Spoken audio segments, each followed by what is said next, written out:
Welcome to Darkwater City, detectives. We're diving into the demo for Kill the Shadow, the dark, stylish detective RPG from Shadowlight. Picture a divided post-war city, a broken society clinging to its last strands of order.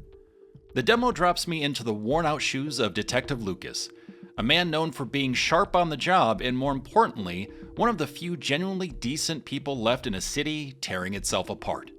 As I explore this police station, I start piecing together the core mechanics of the game, gathering intel, soaking in the gritty world building, and getting a feel for Lucas himself, his connections, his reputation, and the storm that's clearly brewing around him. As I sift through the case files and memos, giving some Silent Hill vibes, I come across something that changes everything: a letter. Turns out, Lucas has a secret admirer, or more like a quiet ally. Someone who's been anonymously feeding him tips for a while now. But this letter? It's the last one.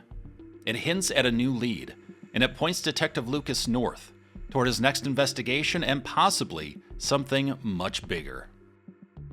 Before I could really piece anything together from the letter, though, suddenly the police station is up in flames, and I'm the last person left in the building.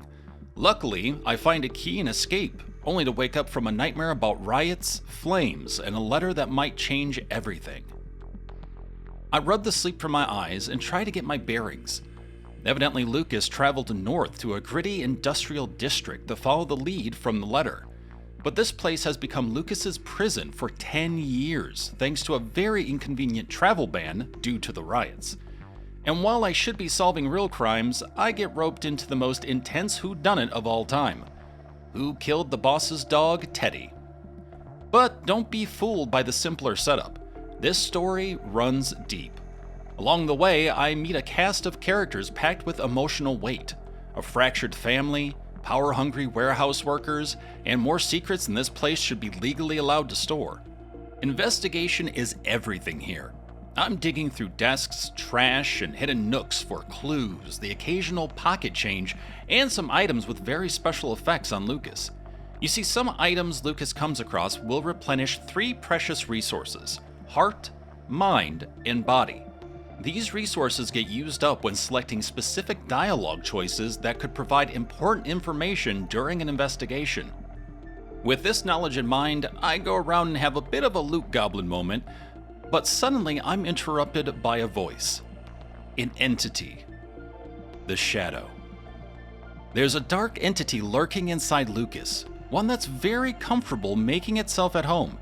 It feeds on human tragedy, and thanks to our impressive knack for stumbling into traumatic cases, it offers us powers in exchange for snacking on those tragic memories. The Shadow grants us a chilling gift: the power to peer into past memories. With it, we can retrace the steps of a person, or in this case, an animal, uncovering hidden details and piecing together clues that bring us closer to the truth. With branching paths, multiple endings to each investigation, and a memory recall mechanic, this game scratched every narrative itch I have. This level of depth will really provide players with a lot of replayability, and overall, the music, chef's kiss. The soundtrack has some great variety that went from calm but uneasy to playful during comedic moments. The visuals, beautifully bleak. An engaging color palette, blending the dark with splotches of life. It utilizes a variety of environmental techniques to provide a lot of visual depth and immersion. It all felt very lived in. The dialogue, sharp, character-driven, and soaked in atmosphere. The only thing that left me scratching my head was this truck here. Now, why do you say? How can this industrial truck in an industrial setting confuse you? Well, if you look at the logo at the top, it reads Hyperion. For those that have played Borderlands, you'll be able to tell that the name and style is identical to the Hyperion Corporation. Now, I'm not sure if this is some sort of Easter egg, nod to the game, or a temporary asset that was never removed.